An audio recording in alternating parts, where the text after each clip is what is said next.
Step into the ring as we take a journey back in time when boxing reigned supreme. During an era where it was a breeding ground for Hall of Famers such as Muhammad Ali, George Foreman, and Ken Norton. When there were only 2 sanctioning bodies instead of 4 to capture the world's title. One man's relentless spirit embodied the heart of a champion, a fighter whose ferocity knew no bounds, whose thunderous hooks echoed throughout the arenas, and whose unwavering determination inspired a generation.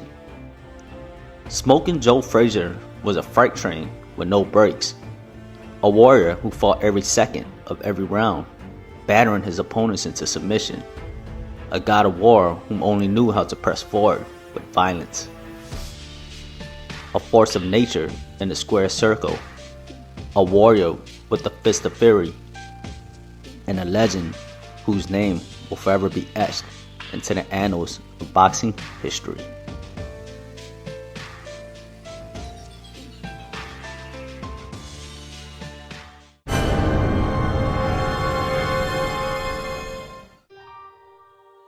Smokin' Joe Fraizer was the epitome of an aggressive swarmer, known for his aggression and relentless style in the ring.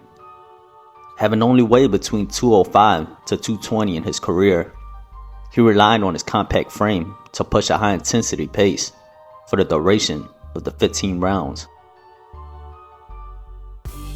Being that he was compact and powerful, his style could be described with bobbing and weaving to get onto the inside of his opponent's reach, then unleashing an onslaught of devastation in hooks and uppercuts.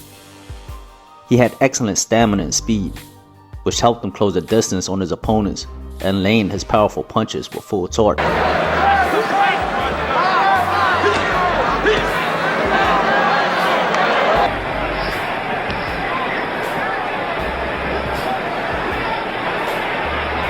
Fraizer's Buzzsaw style was focused on relentless pressure with constant head movement, making him a nightmare to any opponent in the ring.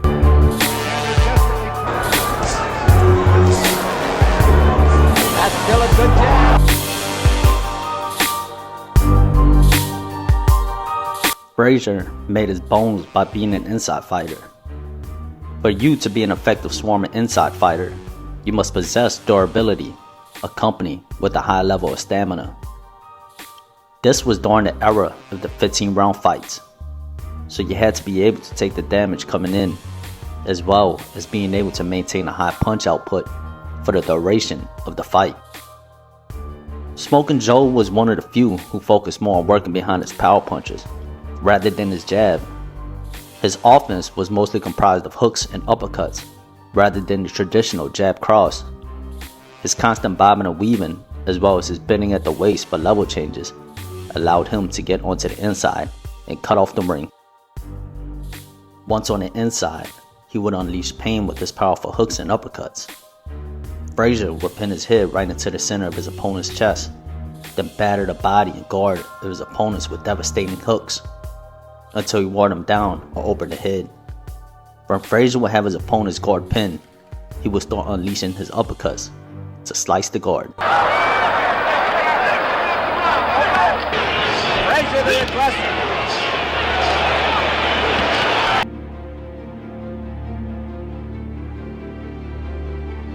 Smokin' Joe's defense was characterized by exceptional head movement, footwork, cross guard, bobbing and weaving to avoid punches in order to get on the inside. Despite being an aggressive pressure fighter, Fraizer had exceptional defensive skills. Fraizer always had a tight guard as he emphasized the cross guard to cover a larger circumference. With his movement, he was able to deflect and catch a lot of the oncoming punches. Fraizer was known for his crouch stance, which made it difficult for his opponents to land clean punches. He had a remarkable ability to anticipate and evade punches, often slipping to the side or bobbing and weaving in order to avoid taking significant damage. Fraizer's head movement and mobility were key components to his defense, allowing him to frustrate his opponents and setting up his own offense. None of this would be effective if it weren't for his iron chin and excellent durability, which allowed him to absorb punishment and continue to press forward, pushing his opponents back onto the ropes. While he wasn't known for having a conventional defense of style like other boxers, Fraizer's ability to evade punches while staying in range to deliver his own strikes is what made him special.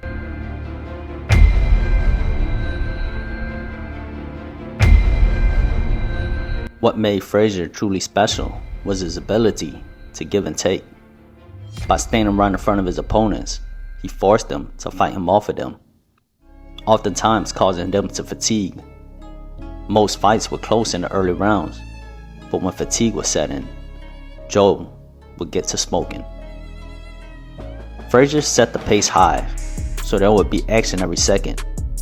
By bobbing and weaving and changing levels, he was able to counter between his opponent's punches. Each time his opponents threw, there would be an opening. As Fraizer would dip, he would use the momentum of his movement to execute a punch with full torque. Fraizer was exceptional at digging his punches, as he would twist his hips and really dig the punches deep into his opponents, as he chose to punch not at, but rather through them.